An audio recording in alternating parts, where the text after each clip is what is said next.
ہم لوگ پڑھ رہے تھے حضرت موسیٰ علیہ السلام کی کہانی کہ کس طرح حضرت موسیٰ علیہ السلام نے فرعون کو دعوت اسلام دی، اور اس کے بعد پھر دوبارہ جو فرعون تھا اس کا قہر ٹوٹا بنی اسرائیل پر۔ فرعون کا کیا قہر ٹوٹا؟ اس نے پھر سے اعلان کر دیا کہ بنی اسرائیل کی بیٹیوں کو زندہ رہنے دیا جائے گا اور بیٹوں کو پیدا ہوتے ہی قتل کر دیا جائے گا۔ اور اس غضبناک اعلان پر بنی اسرائیل کی قوم جو ہے وہ حضرت موسیٰ کے پاس آ کر گریہ زاری کرتی ہے اور کہتی ہے کہ تم رب سے ہمارے لیے دعا کرو کہ اللہ تعالی ہمیں ان ظالموں سے نجات دے۔ اور پھر حضرت موسیٰ نے کیا کہا تھا؟ یہ ایک بڑی امپورٹنٹ بات تھی جو ہم نے پچھلے ہفتے پڑھی تھی کہ حضرت موسیٰ علیہ السلام نے کہا تھا کہ رب جو ہے وہ تمہیں اقتدار دے گا اور پھر دیکھے گا کہ تم کیا کرتے ہو۔ اب وہ وقت آنے والا ہے کہ جب اللہ تعالیٰ نے فرعون کو نیست و نابود کر دیا، ان کو سمندر میں غرق کر دیا گیا، اور اب اقتدار جو ہے وہ پھر ان کو بنی اسرائیل کو مل گیا۔ یہ دو قومیں تھی وہاں پر آباد، ایک بنی اسرائیل تھے اور ایک فرعون کی قوم تھی۔ فرعون کی قوم کو قبطی کہا جاتا تھا، وہ قبطیوں کی قوم تھی، اور یہ تھی جی بنی اسرائیل کی قوم۔ اب بنی اسرائیل کی قوم جو ہے وہ ان کو اللہ تعالیٰ نے حکمرانی بھی دے دی، زمین پر ان کے اوپر کرم کے دروازے کھول دیے گئے۔ اب جو اگلی آیتیں ہیں یہ ساری کی ساری بنی اسرائیل کے واقعات پر مشتمل ہیں جو ہم انشاءاللہ آج پڑھیں گے۔ اب ہم اپنے درس قرآن کا باقاعدہ آغاز کرتے ہیں اس دعا کے ساتھ کہ اے اللہ ہمارے دلوں کو قرآن کریم کا شغف دے دینے کے بعد قرآن کریم کی محبت اور قرآن کریم کا علم حاصل کرنے کا جو جذبہ تو نے ہمیں دیا ہے یہ عطا کر دینے کے بعد دوبارہ کجی اور گمراہی کی جانب مت موڑنا۔ اے اللہ ہمیں دین اسلام پر زندہ رکھنا اور ایمان کی بہترین حالت میں واپس بلانا، بے بسی اور محتاجی سے بچا لینا، آمین ثم آمین۔ رب اشرح لی صدری ویسر لی امری واحلل عقدۃ من لسانی یفقہوا قولی ربی زدنی علما ربی زدنی علما ربی زدنی علما۔ اعوذ باللہ من الشیطان الرجیم، بسم اللہ الرحمن الرحیم۔ وجاوزنا ببنی اسرائیل البحر فأتوا على قوم يعكفون على أصنام لهم قالوا يا موسى اجعل لنا إلها كما لهم آلهة قال إنكم قوم تجهلون۔ اور ہم نے بنی اسرائیل کو دریا سے پار اتارا تو ایک ایسی قوم پر پہنچے جو اپنے بتوں کو پوجنے میں لگے ہوئے تھے۔ انہوں نے کہا اے موسیٰ ہمیں بھی ایک ایسا معبود بنا دیجئے جیسے ان کے معبود ہیں۔ فرمایا بے شک تم لوگ جاہل ہو۔ صدق اللہ العظیم۔ ہم نے پڑھا تھا کہ بنی اسرائیل کی قوم کو اللہ تعالیٰ نے جب فرعونیوں سے نجات دی تو ساری فرعونیوں کی قوم جو تھی اس کو اللہ تعالیٰ نے پانی میں غرق کر دیا تھا، اور یہ قوم بہت عرصہ غلامی میں رہی تھی۔ اور جب یہ لوگ فرعون کی قوم کے ساتھ آباد تھے تو یہ وہاں دیکھا کرتے تھے کہ وہ لوگ پوجا کرتے تھے بچڑے کی، اور گائے ان کے ہاں بڑی مقدس سمجھی جاتی تھی، اور بتوں کی پوجا کرتے تھے فرعونی۔ ان کے دلوں میں یہ بات جو تھی یہ گھر کر گئی تھی کہ وہ لوگ کسی نہ کسی چیز کی پوجا کیا کرتے تھے، کوئی ایسا بت، کوئی ایسی چیز ان کے سامنے ہوتی تھی جس کی یہ پوجا کیا کرتے تھے۔ اب یہ لوگ ایمان تو لا چکے تھے حضرت موسیٰ علیہ السلام پر، لیکن دل کے اندر کہیں نہ کہیں غلامی کے دور کی وہ جو یادداشتیں تھیں وہ ابھی بھی دل کے اندر موجود تھیں، وہ مٹی نہیں تھیں، گویا کہ ایمان ابھی پوری طرح دلوں میں داخل نہیں ہوا تھا۔ اور جب یہ نجات پانے کے بعد آگے گزرے ہیں تو وہاں پر ایک بستی پر ان کا گزر ہوا۔ انہوں نے ان بستی والوں کو دیکھا کہ وہ لوگ اپنے بتوں کو پوجا کرنے میں لگے ہوئے تھے۔ اب جب انہوں نے دیکھا کہ یہ تو اپنے بتوں کو پوجا کر رہے ہیں اور ہمارے پاس تو کوئی ایسی چیز نہیں ہے جس کو بظاہر ہم جس کی پوجا کر سکیں، جیسا کہ فرعونی بھی کیا کرتے تھے پوجا اور یہ قوم بھی کر رہی ہے، اور ہمارے پاس تو کچھ ایسا ہے نہیں کہ جس کی ہم پوجا کریں۔ تو اس پر انہوں نے حضرت موسیٰ علیہ السلام سے بنا سوچے سمجھے یہ فرمائش کر ڈالی کہ ہمارے لیے بھی کچھ ایسا انتظام کیجئے کہ ہم بھی کوئی بتوں کی پوجا کریں۔ تو جس پر موسیٰ علیہ السلام نے ان کو کیا جواب دیا؟ انہوں نے کہا کہ بے شک تم لوگ جاہل ہو، نادان ہو تم لوگ۔ ان ہؤلاء متبر ما هم فیہ وباطل ما كانوا یعملون۔ یہ لوگ جس چیز میں لگے ہوئے ہیں وہ تباہ ہونے والی ہے، اور جو وہ کر رہے ہیں وہ غلط ہے۔ قال اغیر اللہ ابغیکم الہا وہو فضلکم علی العالمین۔ کہا کیا اللہ کے سوا تمہارے لیے اور معبود بنا دوں، حالانکہ اس نے تمہیں سارے جہان پر فضیلت دی ہے۔ وَإِذْ أَنْجَيْنَاكُمْ مِنْ آلِ فِرْعَوْنَ يَسُومُونَكُمْ سُوءَ الْعَذَابِ يُقَتِّلُونَ أَبْنَاءَكُمْ وَيَسْتَحْيُونَ نِسَاءَكُمْ وَفِي ذَلِكُمْ بَلَاءٌ مِّن رَبِّكُمْ عَظِيمٌ۔ اور یاد کرو وہ وقت جب تمہیں فرعون سے نجات دی گئی تھی، جو تمہیں سخت عذاب کا مزہ چکھاتے تھے، تمہارے بیٹوں کو قتل کر ڈالتے تھے اور زندہ چھوڑ دیتے تھے تمہاری عورتوں کو، اور اس میں تمہارے رب کی طرف سے بہت بڑی آزمائش تھی۔ اب موسیٰ علیہ السلام انہیں یاد کروا رہے ہیں، کس لیے یاد کروا رہے ہیں؟ کہ ابھی ابھی تو تمہیں نجات ملی ہے ظلم و ستم سے، اور اللہ تعالیٰ نے تمہیں فضیلت دی ہے۔ پچھلی آیت میں کہا ہے نا وَهُوَ فَضَّلَكُمْ عَلَى الْعَالَمِينَ، اور اللہ تعالیٰ نے تمہیں تمام جہانوں میں، تمام عالمین میں فضیلت دی ہے۔ کیا فضیلت دی تھی؟ اب اللہ تعالیٰ نے ان کو چن لیا تھا، اللہ تعالیٰ نے ان کے دشمنوں کو مکمل طور پر نیست و نابود کر دیا تھا، اور انہیں دنیا کے لیے بہترین امت جو ہے وہ اللہ نے چن لیا تھا۔ اور وہ کیا کر رہے ہیں؟ یہ بہترین امت کیا کہہ رہی ہے؟ یہ بہترین امت یہ کہہ رہی تھی اپنے نبی سے کہ اے موسیٰ ہمارے لیے بھی کوئی خدا بنا دو، اے موسیٰ بناؤ ہمارے لیے بھی ایسا خدا جیسا کہ ان کے خدا ہے۔ وہ کس کی پوجا کر رہے تھے؟ وہ قوم جو تھی وہ اپنے بتوں کی پوجا کر رہی تھی۔ اب یہ قوم جو ہے، یہ بنی اسرائیل جو ہے، یہ اپنے پیغمبر سے کہہ رہے ہیں کہ ہمارے لیے ایسے ہی کوئی خدا بنا دیجئے جس کی ہم بھی پوجا کریں۔ تو یہ کس چیز کا نتیجہ تھا؟ یہ اس چیز کا نتیجہ تھا کہ وہ ساری زندگی جو ہے فرعون کے غلام رہے، اور انہوں نے غلامی میں یہی دیکھا کہ جو ان کی حکمران قوم تھی وہ بتوں کی پوجا کرتی تھی۔ اب جب کہ اللہ تعالیٰ کا اتنا کرم ان پہ ہو چکا، کھلی نشانی انہوں نے دیکھ لی، اللہ کی رحمت کی بہت بڑی نشانی تھی کہ پورے کا پورا سمندر میں جو ہے غرق کر دیا گیا تھا فرعون کا لشکر، ان کو اللہ تعالیٰ نے نجات دے دی تھی، یہ ایک بہت بڑی نشانی تھی، اور اس نشانی کو دیکھنے کے باوجود بھی وہ ہدایت نہیں پا رہے تھے، اور اتنی بڑی آزمائش سے گزرنے کے باوجود، اللہ کی کرم نوازیوں کے باوجود بھی انہوں نے ایک انتہائی غلیظ قسم کی اور حقیر قسم کی فرمائش اپنے پیغمبر سے کی کہ ہمارے لیے بھی کوئی بت بناؤ جس کی ہم پوجا کریں۔ وَوَعَدْنَا مُوسَىٰ 30 لَيْلَةً وَأَتْمَمْنَاهَا بِعَشْرٍ فَتَمَّ مِيقَاتُ رَبِّهِ 40 لَيْلَةً وَقَالَ مُوسَىٰ لِأَخِيهِ هَارُونَ اخْلُفْنِي فِي قَوْمِي وَأَصْلِحْ وَلَا تَتَّبِعْ سَبِيلَ الْمُفْسِدِينَ۔ اور موسیٰ علیہ السلام سے ہم نے 30 راتوں کا وعدہ کیا، اور انہیں اور 10 سے پورا کیا، پھر تمہارے رب کی مدت 40 راتیں پوری ہو گئیں، اور موسیٰ علیہ السلام نے اپنے بھائی ہارون سے کہا کہ میری قوم میں میرا جان نشین رہو اور اصلاح کرتے رہو، اور مفسد لوگوں کی راہ پر مت چلنا۔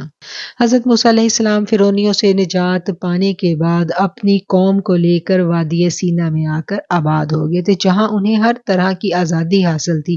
مصر میں ہی آپ نے اپنی قوم کو بتا دیا تھا کہ جب وہ آزادی کی نعمت سے سرفراز کیے جائیں گے تو اللہ تعالیٰ انہیں ایک جامع کتاب دے گا جس میں زندگی کے ہر شعبے کے لیے واضح ہدایات ہوں گی۔ اب وہ کتاب عنایت کرنے کے لیے اللہ تعالیٰ نے آپ کو کوہ طور پر طلب کیا، اور انہیں حکم دیا کہ پہلے 30 اور پھر 40، یہ اللہ تعالیٰ نے ان کو ایام بتائے تھے کہ ان تمام دنوں میں آپ نے بالکل دنیا سے الگ تھلگ ہو کر یاد الہی میں اپنے اوقات کو بسر کرنا ہے، تاکہ ذکر و روح سے روح و قلب کو وہ قوت اور توانائی حاصل ہو جائے جس سے وہ اس بار گراں کو اٹھا سکیں۔ اللہ کی نبوت کا بار اٹھانا یہ کوئی آسان کام نہیں ہوتا، یہ ایک مشکل کام ہوتا ہے۔ ہم دیکھتے ہیں نا کہ ہمارے نبی مکرم حضرت محمد مصطفیٰ صلی اللہ علیہ وآلہ وسلم بھی وحی کے آنے سے پہلے جو ہے غار حرا میں جا کر بہت سارا ٹائم گزارا کرتے تھے۔ یہ نہیں ہے کہ دن کا کچھ حصہ بلکہ کئی کئی دن آپ وہاں رہا کرتے تھے۔ اور اماں خدیجہ الکبریٰ فرماتی ہیں کہ میں آپ کے لیے کھانا وہاں لے کے جاتی تھی، اور میں جب جاتی تھی تو کھانا اسی طرح پڑا ہوتا تھا، اور آپ بھوکے پیاسے وہاں کیا کرتے تھے، غور و فکر میں مشغول ہوتے تھے۔ اور یہ سب کوئی آپ اپنی خواہش نفس سے تو نہیں کر رہے تھے نا، اللہ تعالیٰ کو ایسا ہی منظور تھا، وہ اللہ ہی تھا جو ان سے یہ سب کروا رہا تھا، اللہ تعالیٰ ہی تھا جو پیغمبر کے دل میں القا کر رہا تھا کہ آؤ جہاں بیٹھو گوشہ نشینی اختیار کرو۔ تو یہاں سے ہمیں ایک بہت بڑا جو سبق ہے وہ ملتا ہے، ایک بہت بڑی چیز سیکھنے کو ملتی ہے کہ جب اللہ تعالیٰ اپنے کسی بندے کو کسی خاص مقصد کے لیے منتخب کر لیتا ہے تو پھر جہاں اس کی تعلیم و تربیت کا انتظام کیا جاتا ہے وہاں اس کی روحانی قوت کو بڑھانے کے لیے بھی کچھ انتظامات کیے جاتے ہیں، اور اس میں ایک بنیادی انتظام یہ ہوتا ہے کہ گوشہ نشینی اختیار کرنی ہوتی ہے، مخلوق سے الگ تھلگ ہو کر تنہائی اختیار کرنی پڑتی ہے، کیونکہ میرا رب العالمین تنہا ہے، واحد ہے، لا شریک ہے، اور اس رب کو پانے کے لیے ہمیں بھی تنہا ہونا پڑتا ہے۔ یہ اللہ کا اصول ہے، اور اسی اصول کے تحت اللہ تعالیٰ نے حضرت موسیٰ علیہ السلام کو ٹوٹل 40 دن جو ہے وہ الگ تھلگ ہو کر اپنی قوم سے کنارہ کشی اختیار کر کے کوہ طور پر بلا لیا تھا۔ 40 دن کا یہاں پر جو ذکر آیا ہے، یہ چلہ جو ہے سے بھی ہمیں یہ بات سمجھ میں آتی ہے کہ جو آج دن تک اولیاء کرام کے ہاں مختلف تربیت کے مراحل میں سے گزارا جاتا ہے، ان میں چلے کی بڑی اہمیت ہے کہ 40 دن تک آپ نے ایسے کرنا ہے، 40 دن تک یہ آپ نے پڑھنا ہے، یا 40 دن تک آپ نے یہ اپنی زندگی کے اصول بنا لینے ہیں کہ ان برائی کے کاموں میں نہیں جانا،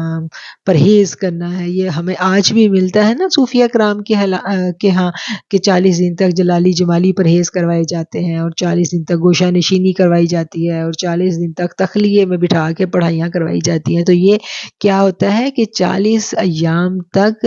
اگر کوئی انسان مکمل طور پر گوشہ نشینی اختیار کر لے اور ہر طرح کی مخلوق سے کنارہ کشی اختیار کر لے تو پھر اللہ تعالیٰ اس پر حکمت کے دروازے کھول دیتا ہے۔ تو یہ ایک اصول ہے، اور اسی اصول کو یہاں پر ہم دیکھتے ہیں کہ اللہ تعالیٰ نے بیان کیا ہے۔ موسیٰ علیہ السلام کو حکم دیا گیا، پہلے 30 دن کا دیا گیا، پھر بڑھا کر 40 کر دیا گیا کہ 40 ڈیز آپ نے معتکف ہونا ہے، کہاں پر؟ کوہ طور پر، اور پھر اس کے بعد جو ہے آپ کو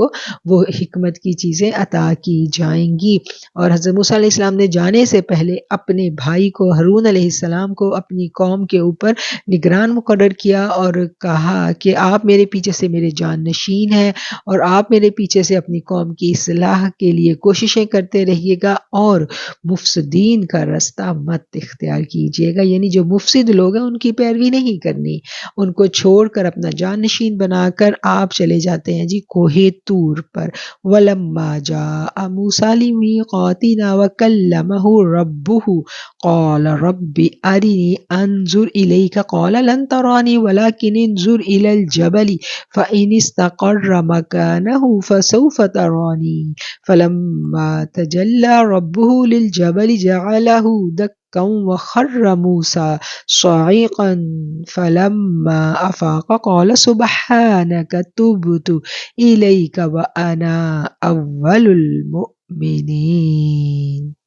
اور جب آئے موسیٰ ہمارے مقرر کیے ہوئے وقت پر اور گفتگو کی ان سے ان کے رب نے عرض کی، اے میرے رب مجھے دیکھنے کی قوت عطا کیجیے تاکہ میں آپ کو دیکھ سکوں۔ اللہ نے فرمایا تم ہرگز نہیں دیکھ سکتے مجھے، البتہ دیکھو اس پہاڑ کی طرف، سو اگر یہ اپنی جگہ پر ٹھہرا رہا تو تم بھی مجھے دیکھ سکو گے۔ پھر جب تجلی ڈالی ان کے رب نے پہاڑ پر تو کر دیا اسے پاش پاش، اور گر پڑے موسیٰ بے ہوش ہو کر۔ اور پھر جب آپ کو ہوش آیا تو عرض کی، پاک ہے اللہ میں توبہ کرتا ہوں، سبحانک تبت الیک، اے اللہ تو پاک ہے، میں توبہ کرتا ہوں، وانا اول المؤمنین، اور میں ہی ہوں سب سے پہلے ایمان لانے والا۔ جب 40 دن کی مدت پوری ہو جاتی ہے اور حضرت موسیٰ علیہ السلام وہاں معتکف رہتے ہیں، آپ کے قلب و روح میں کلام الہی سننے کی جو توانائی تھی وہ پیدا ہو چکی ہے۔ اب اللہ تعالیٰ نے حضرت موسیٰ علیہ السلام سے براہ راست گفتگو فرمائی، جس کو کیا کہا جاتا ہے؟ حضرت موسیٰ علیہ السلام کو ہم کلیم اللہ کہتے ہیں نا، کہ وہ نبی جن سے اللہ تعالیٰ نے خود کلام کیا بغیر کسی واسطے یا وسیلے سے۔ پیغمبروں کے پاس وحی آتی ہے فرشتوں کے ذریعے سے، اب یہاں اللہ تعالیٰ ڈائریکٹ موسیٰ علیہ السلام سے کلام کر رہے ہیں، بات چیت ہوئی، اور جب یہ بات چیت ہوئی تو حضرت موسیٰ علیہ السلام کا جو شوق تھا، محبت تھی، وہ اور بھڑک اٹھی، اور آپ نے اللہ سے فرمائش کی کہ اے اللہ اب میں تیرا دیدار بھی کرنا چاہتا ہوں، تو مجھے اپنا دیدار کروا دے۔ تو ایسے میں اللہ تعالیٰ نے کیا جواب دیا؟ قال لن ترانی، کہا تم مجھے ہرگز نہیں دیکھ سکتے، وَلَكِنِ انظُرْ إِلَى الْجَبَلِ، لیکن تم دیکھو اس پہاڑ کی طرف، اگر یہ اپنی جگہ پر ٹھہرا رہا تو تب تم مجھے دیکھ سکو گے۔ اب یہاں ایک بڑا باریک اصول ہے جس کو ہم نے سمجھنا ہے۔ اللہ نے یہ نہیں کہا کہ تم مجھے قطعاً کوئی دیکھ ہی نہیں سکتا، اللہ نے کہا کہ تم مجھے ایسے نہیں دیکھ سکتے، پہلے تم اس پہاڑ کو دیکھو، اگر میرا جلوہ یہ پہاڑ سہ گیا تو تب تم مجھے دیکھنے کے قابل ہو سکتے ہو، ورنہ نہیں۔ تو پھر اللہ تعالیٰ نے جب اپنی تجلی اس پہاڑ پر فرمائی تو ہم نے دیکھا کہ کس طرح حضرت موسیٰ علیہ السلام نے اس تجلی کو نہ سہا، اور پھر آپ بے ہوش ہو کر گر پڑے۔ اللہ تعالیٰ نے جب اپنی تجلی کوہ طور پر ڈالی تھی تو وہ کوہ طور جو ہے وہ کہتے ہیں کہ بالکل جل کر سیاہ ہو گیا تھا اور ریزہ ریزہ ہو گیا تھا، اور ایسی تجلی تھی جس کو موسیٰ علیہ السلام سہ ہی نہیں سکے اور بے ہوش ہو گئے۔ اور جب پھر ہوش آئی تو ہوش آنے کے بعد سب سے پہلے کیا کہا؟ اللہ تو پاک ہے، سبحانک، اللہ تو پاک ہے، تبت الیک، میں توبہ کرتا ہوں تیری طرف۔ کس بات سے توبہ کرتا ہوں؟ کہ میں نے بہت بڑی فرمائش کر دی تھی، میں اس بات پہ تجھ سے توبہ کرتا ہوں، اور میں ہی ہوں پہلا مومن، یعنی میں تجھ پر ایمان لے آیا ہوں اور میں نے تجھے تیری تجلی کو دیکھ لیا ہے۔ اور کیسے کہا جاتا ہے کہ موسیٰ علیہ السلام نے جب اللہ تعالیٰ کی تجلی کو دیکھا تھا تو پھر حضرت موسیٰ علیہ السلام کی اکھیوں میں ایسی قوت پیدا ہو گئی تھی، ایسا نور جو تھا وہ ان کے اندر ایک جلوہ فروز ہو گیا تھا کہ کوئی دیکھنے والا ان کی آنکھ کو نظر بھر کر دیکھ نہیں سکتا تھا۔ اور پھر حضرت موسیٰ علیہ السلام یہ کہہ اٹھے کہ میں ہی ہوں اول المؤمنین۔ قال یا موسیٰ انی اصطفیتک علی الناس برسالاتی وبکلامی فخذ ما آتیتک وکن من الشاکرین۔ فرمایا اے موسیٰ، میں نے پیغمبری اور ہم کلامی سے آپ کو دوسرے تمام لوگوں پر ممتاز کر دیا ہے، جو کچھ میں نے تجھے عطا کیا ہے اسے لے لو اور شکر کرنے والوں میں سے ہو جاؤ، وَكُن مِّنَ الشَّاكِرِينَ، اور شکر گزاروں میں سے ہو جاؤ۔ وَكَتَبْنَا لَهُ فِي الْأَلْوَاحِ مِن كُلِّ شَيْءٍ وَمَوْعِظَةً وَتَفْصِيلًا لِكُلِّ شَيْءٍ فَخُذْهَا بِقُوَّةٍ وَأْمُرْ قَوْمَكَ يَأْخُذُوا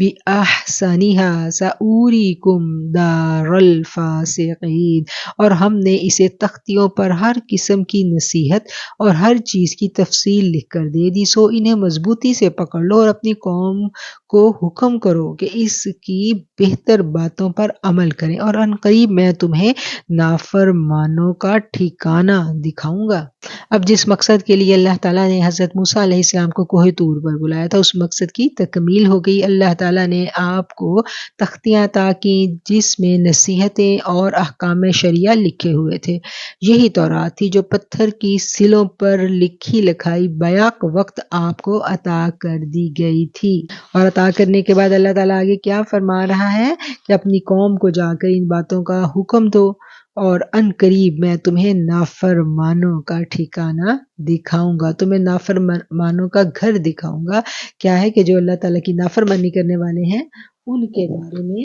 تمہیں عنقریب پتہ چل جائے گا۔ سأصرف عن آیاتی الذین یتکبرون فی الارض بغیر الحق وإن یروا کل آیت لا یؤمنوا بها وإن یروا سبیل الرشد لا یتخذوه سبیلا وإن یروا سبیل الغی یتخذوه سبیلا ذلک بأنہم کذبوا بآیاتنا وَكَانُوا عَنْهَا غَافِلِينَ۔ پھر میں اپنی آیتوں سے انہیں پھیر دوں گا جو زمین میں ناحق تکبر کرتے ہیں، اور اگر وہ ساری نشانیاں بھی دیکھ لیں تو بھی ایمان نہیں لائیں گے، اور اگر ہدایت کا رستہ دیکھیں تو اسے اپنا راہ نہیں بنائیں گے۔ یہ اس لیے ہے کہ انہوں نے ہماری آیتوں کو جھٹلایا اور ان سے بے خبر رہے۔ وَكَانُوا عَنْهَا غَافِلِينَ، اور ہماری آیتوں سے غفلت برتنے والے تھے۔ اس آیت میں ایک قانون اللہ تعالیٰ نے بیان کر دیا۔ وہ کیا قانون بیان کیا گیا ہے کہ جو لوگ غرور اور تکبر کی روش اختیار کرتے ہیں اور اپنی بڑائی کے گھمنڈ میں مست رہتے ہیں اور انبیاء کی اطاعت کرنے میں اپنی حد تک محسوس کرتے ہیں بطور سزا، ایسے لوگوں کو کتاب الہی سمجھنے کی توفیق سے محروم کر دیا جاتا ہے، اور وہ اس چشمہ حیات سے کبھی بھی مستفید نہیں ہو سکتے۔ یہاں کیا اصول اور قانون بیان کر دیا اللہ تعالیٰ نے کہ متکبر شخص کو کبھی ہدایت نہیں ملتی۔ تکبر جو ہے یہ کسی انسان کو زیبا نہیں ہے۔ نبی کریم صلی اللہ علیہ وآلہ وسلم نے تکبر کرنے والوں کے بارے میں فرمایا کہ وہ لوگ چیونٹیوں کی طرح روز محشر جمع کیے جائیں گے اور ہر جگہ سے ان پر ذلت چھا جائے گی، پھر انہیں جہنم کے قید خانے کی طرف ہانکا جائے گا اور بہت بڑی آگ انہیں اپنی لپیٹ میں لے کر ان پر غالب آ جائے گی۔ ترمذی شریف کی یہ حدیث ہے۔ اور ایک اور حدیث ہے، نبی کریم صلی اللہ علیہ وآلہ وسلم نے فرمایا قیامت کے دن تکبر کرنے والوں کو چیونٹیوں کی شکل میں اٹھایا جائے گا اور لوگ ان کو روندیں گے، کیونکہ اللہ پاک کے ہاں ان کی کوئی قدر نہیں ہوگی۔ تکبر کے بارے میں نبی کریم صلی اللہ علیہ وآلہ وسلم کی ایک اور حدیث حضرت ابو ہریرہ رضی اللہ تعالیٰ عنہ روایت کرتے ہیں کہ کبریائی بڑائی میری چادر ہے اور عظمت میرا تہبند، جو کوئی ان دونوں چیزوں میں سے کسی کو مجھ سے چھیننے کی کوشش کرے گا میں اسے جہنم میں ڈال دوں گا۔ اللہم اجرنا من النار۔ اللہ تعالیٰ نے اس آیت میں ایک بڑا ہی اصول جو ہے وہ واضح کر کے بیان کر دیا ہے کہ پھر میں اپنی آیتوں سے انہیں پھیر دوں گا جو زمین میں ناحق تکبر کیا کرتے تھے۔ یتکبرون فی الارض بغیر الحق، کیونکہ تکبر بڑائی کبریائی یہ میرے رب کی شان ہے۔ کسی انسان کو یہ زیبا نہیں ہے کہ وہ اللہ کی اس شان کو اپنے اوپر لے کر آئے۔ یہ میرے رب کی شان ہے، وہی سب سے بڑا ہے، اور اللہ نے اس کی تکبر کرنے والے کی اتنی بڑی اور اتنی سخت سزا رکھی ہے کہ اللہ تعالیٰ ایسے بندے کو ہدایت ہی نہیں دیتا۔ اللہ کہتا ہے کہ میں اپنی آیتوں سے انہیں پھیر دوں گا۔ کنہیں اللہ تعالیٰ اپنی آیتوں سے پھیرے گا؟ جو ناحق تکبر کرتے ہیں اور اگر وہ ساری نشانیاں بھی دیکھ لیں تو بھی ایمان نہیں لائیں گے۔ تکبر کرنے والے سے ایمان لانے کی توفیق اللہ چھین لیتا ہے، اور اگر ہدایت کا راستہ دیکھیں تو اسے اپنا راہ نہیں بنائیں گے، یعنی ہدایت سامنے نظر بھی آئے تو تب بھی وہ اس رستے پر چل ہی نہیں سکیں گے، انہیں اللہ توفیق ہی نہیں دے گا۔ یہ اس لیے ہے کہ انہوں نے ہماری آیتوں کو جھٹلایا اور ان سے غفلت برتی۔ اللہ کی آیتوں کو جھٹلانا، اور دوسرا کیا ہے؟ اللہ کی آیتوں سے اعراض برتنا، یعنی اللہ کی آیت، اللہ کا حکم بیان کیا جا رہا ہے، بتایا جا رہا ہے، قرآن پڑھایا جا رہا ہے، سمجھایا جا رہا ہے، اور اس سے غفلت کہ ہمارے پاس تو ٹائم ہی نہیں ہے، ہم تو نہیں پڑھ سکتے، نہیں ہم نہیں، بس بات ہی نہیں سننی۔ تو کیا ہے؟ اللہ کی آیت، جہاں اللہ کی بات آئے وہاں پر سب کچھ چھوڑ چھاڑ کر، ساری ذمہ داریاں، سارے کام ایک طرف، اور اللہ کا کا حکم ایک طرف، سب سے پہلے جب اذان کی آواز آ جاتی ہے نا تو اللہ کہہ دیتا ہے حی علی الصلاۃ حی علی الفلاح، آ جاؤ کامیابی کی طرف، آ جاؤ کامیابی کی طرف، آ جاؤ نماز کی طرف۔ تو پھر کیا ہے کہ پھر سب کچھ چھوڑ کے مسلمان چل پڑتا ہے، کیونکہ مسلمان کو اللہ کی پکار جو ہے اس پر لبیک کہنا ہوتا ہے، اس نے جا کے نماز اپنی ادا کرنی ہے، جان بوجھ کر نمازیں قضا کرنا، اللہ کے احکامات کو سننا ہی نہیں، جاننے کی کوشش ہی نہیں کرنی کہ قرآن میں اللہ نے کہا کیا ہے۔ یہی غفلت ہے، اور کیا غفلت ہے، یہی غفلت ہے۔ تو اس لیے اپنا محاسبہ قرآن کو جب ہم پڑھتے ہیں تو ہم خود کرتے ہیں، کسی کے سے پوچھنے کی ضرورت نہیں ہے، ہمیں ساری باتیں خود سمجھ میں آ رہی ہوتی ہیں کہ یہ تکبر کس طرح اندر ہی اندر انسان کو گھن کی طرح کھا جاتا ہے۔ اور تکبر کرنے کا ہمیں لگ رہا ہوتا ہے کہ تکبر کو اتنا بڑا گناہ نہیں ہے، تکبر بہت بڑا گناہ، اتنا بڑا گناہ ہے کہ تکبر کرنے والے سے ہدایت کی راہ گم ہو جاتی ہے، پھر وہ جتنی بھی عبادتیں کر لے وہ راہ ہدایت پہ نہیں پہنچ سکتا۔ والذین کذبوا بآیاتنا ولقاء الآخرۃ حبطت اعمالهم هل یجزون الا ما كانوا یعملون۔ اور جنہوں نے ہماری آیتوں کو اور آخرت کی ملاقات کو جھٹلایا، ان کے اعمال ضائع ہو گئے اور انہیں سزا دی جائے گی جو کچھ وہ کیا کرتے تھے۔ اور جنہوں نے ہماری آیتوں کو اور آخرت کی ملاقات کو جھٹلایا، ان کے اعمال ضائع ہو گئے۔ اعمال کن کے کام آنے ہیں؟ انسان نیک اعمال کرتا ہے کس لیے کرتا ہے کہ اس کا بدلہ اللہ تعالیٰ ہمیں آخرت میں دے گا۔ ہماری ہر نیکی جو ہے خالص اور خالص اللہ کے لیے ہوتی ہے، جو بھی نیک عمل ہم کرتے ہیں اس کا اجر ہم آخرت میں پاتے ہیں، یہی ہمارا بلیو ہے، یہی ہمارا یقین ہے۔ کیونکہ ہم کچھ بھی دنیا کے دکھلاوے کے لیے، ریاکاری کے لیے یا مفاد حاصل کرنے کے لیے ایک مسلمان نہیں کرتا۔ مسلمان کے ہر عمل کا جو مطمع نظر ہوتا ہے، جو اس کا اجر جو ہوتا ہے وہ آخرت پر ہوتا ہے۔ لیکن اگر کوئی شخص نیک عمل تو کرتا ہے، وہ یہ چاہتا ہے کہ وہ اس نیکی کا اجر دنیا میں پا لے، یعنی کہ ریا والی نیکی ہے، دکھلاوے والی نیکی ہے، تو پھر اللہ تعالیٰ اس کو دنیا میں ہی اس نیکی کا اجر جو ہے وہ دے دیتا ہے، یعنی دنیا میں اس کی مشہوری ہو جائے گی، دنیا اس کی بڑی عزت کرنے لگ جائے گی، کیونکہ اس نے دنیا کے لیے نیکی کی تھی نا، تو دنیا کے حوالے کر دیا جاتا ہے، اور یہیں پر اس کو اس کا جو بھی اجر ہے، جیسا بھی جس لیول کا تھا وہ اس کو مل گیا۔ جیسے ہم دیکھتے ہیں نا کہ یہ بڑے بڑے کام جو ہے یہ نان مسلمز کرتے ہیں، چیریٹی کے کام کرتے ہیں، جیسے کوئی ہاسپٹل بنوا دیا، جیسے گلاب دیوی ہاسپٹل ہو گیا، گنگا رام ہاسپٹل ہو گیا لاہور میں، تو ان لوگوں نے یہ نیکی کے جذبے کے تحت کام کیا، تو آج تک ان کا نام جو ہے وہ زندہ ہے، اور ایک مسلمان ملک میں بھی ان نان مسلمز کے نام پر ایک ادارہ جو ہے، ایک اچھا ادارہ جو ہے وہ کام کر رہا ہے۔ لیکن آخرت میں کن کو اجر کن کو ملنا ہے؟ آخرت میں اجر صرف اور صرف بلیور کو ملنا ہے، ٹرو بلیور، جو سچا یقین رکھتا ہے اپنے رب سے ملاقات پر۔ جس نے اپنے رب سے ملاقات کرنے پر سچا یقین رکھ لیا، پھر وہ شخص روز محشر اپنے جزا اور سزا کا حقدار ہوگا۔ جو نیکی یہ کام اس نے دنیا میں کیے، اللہ بڑھا چڑھا کر انہیں بدلا دے گا۔ اب یہ اللہ کی مرضی ہے، کسی کا تو 10 گنا بدلا، کسی کا 20 گنا، کسی نیکی کا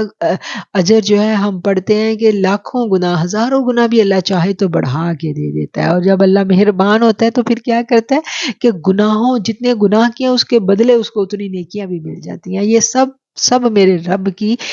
وہ کیا کہنا چاہیے، کرم فرمائیے، جس پر وہ مہربان ہو جائے، جس بندے پر اللہ کا کرم ہو جائے کہ اس نے صرف میرے لیے کیا۔ جتنا خلوص اس نیکی کے پیچھے کار فرما ہوگا اتنا ہی بڑا اجر ہوگا۔ یعنی نیکی وہی ہے، 10 بندوں نے وہ نیکی کی ہے، ایک بندے نے کی ہے کہ بس اللہ قبول کر لے، دوسرے نے بہت خلوص کے ساتھ کی کہ اللہ میں تیرے لیے کر رہی ہوں، بس تو قبول کر لے۔ مطلب لیول جہاں جہاں نیکی کا بڑھتا چلا جائے گا وہاں وہاں اجر اتنے گنا اللہ بڑھاتا چلا جائے گا۔ اور اعمال کن کے ضائع ہو جانے سے کیا مراد ہے کہ دنیا میں تو ان کو بدلہ مل جائے گا، لیکن آخرت میں پھر ان کا کوئی حصہ نہیں ہوگا، اور ان کو وہی سزا دی جائے گی جو وہ کیا کرتے تھے۔ یعنی اعمال کی سزا وہ بھگتیں گے، ان کی وہ نیکیاں ترازو میں اس طرح نہیں تولی جائیں گی، کیونکہ وہ نیکی دنیا کے لیے کی تھی تو اللہ نے دنیا کے حوالے کر دی۔ وَاتَّخَذَ قَوْمُ مُوسَىٰ مِن بَعْدِهِ مِنْ حُلِيِّهِمْ عِجْلًا جَسَدًا لَهُ خُوَارٌ أَلَمْ يَرَوْا أَنَّهُ لَا يُكَلِّمُهُمْ وَلَا يَهْدِيهِمْ سَبِيلًا اتخذوہ وکانوا ظالمین، اور موسیٰ کی قوم نے اس کے بعد اپنے زیوروں سے بچڑا بنا لیا۔ ایک جسم تھا جس میں گائے کی آواز تھی، کیا انہوں نے یہ نہیں دیکھا کہ وہ ان سے بات بھی نہیں کرتا اور نہ ہی انہیں راہ بتلاتا ہے؟ اسے معبود بنا لیا اور وہ ظالم تھے۔ وَكَانُوا ظالمین، اور وہ ظالم تھے۔ ظلم کیا کمایا انہوں نے کہ حضرت موسیٰ علیہ السلام تو گئے ہیں کوہ طور پر اللہ سے ہم کلام ہونے اور ان کے لیے اللہ کا پیغام لینے، پیچھے سے انہوں نے کیا کیا؟ گمراہی کا رستہ اختیار کیا۔ اور کیا گمراہی تھی کہ ان لوگوں نے مل کر ایک سونے کے بچڑے کی پوجا شروع کر دی، اور وہ جو سونے کا بچڑا تھا وہ ان کی قوم کا ایک شخص تھا جس کا نام ہمیں ملتا ہے تاریخ کی کتابوں میں سامری جادوگر۔ سامری جادوگر نے کیا کیا کہ ساری قوم کے لوگوں کے زیورات کو اکٹھا کیا اور ایک جادوئی قسم کا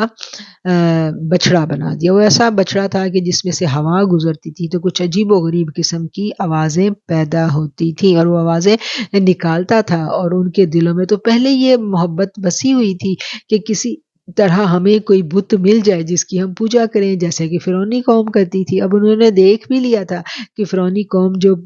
بتوں کی پوجا کرتی تھی وہ تو غرق ہو گئی، وہ تو برباد ہو گئی، اور اس کے باوجود انہوں نے کیا کیا کہ انہوں نے اس بچڑے کی پوجا شروع کر دی، اور اس کی سزا پھر آگے کیا ملی وہ ہم پڑھتے ہیں۔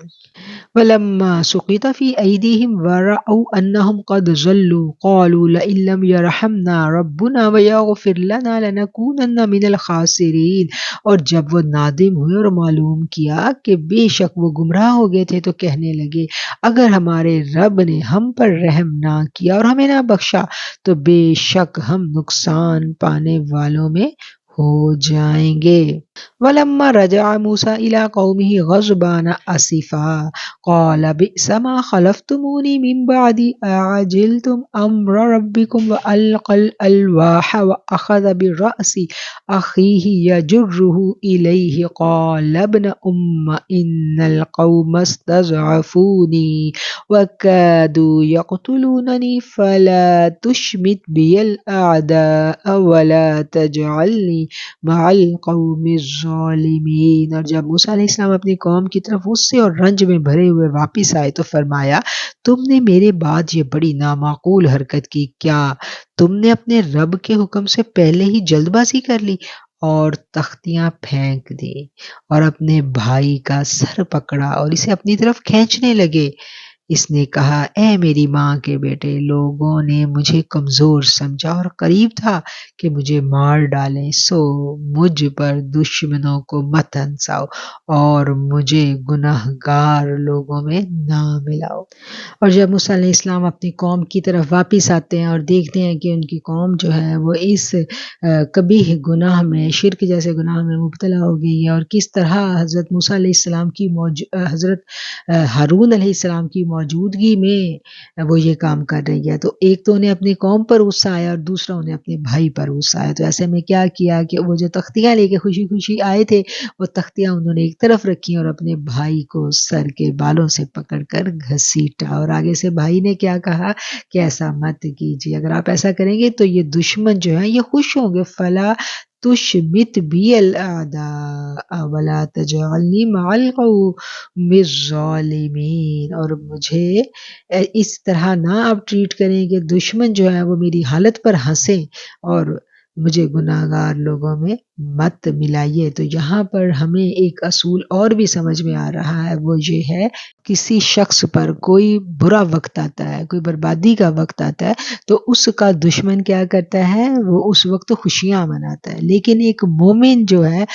اس کی اور دوسرے مومن کی عزت سانجھی ہوتی ہے۔ ایک مسلمان دوسرے مسلمان کو نہ بے عزت کرتا ہے اور نہ ہی اس کی بے عزتی پر خوش ہوتا ہے، جیسا کہ نبی کریم صلی اللہ علیہ وآلہ وسلم اکثر یہ دعا فرمایا کرتے تھے کہ اللہم انی اعوذ بک من سوء القضاء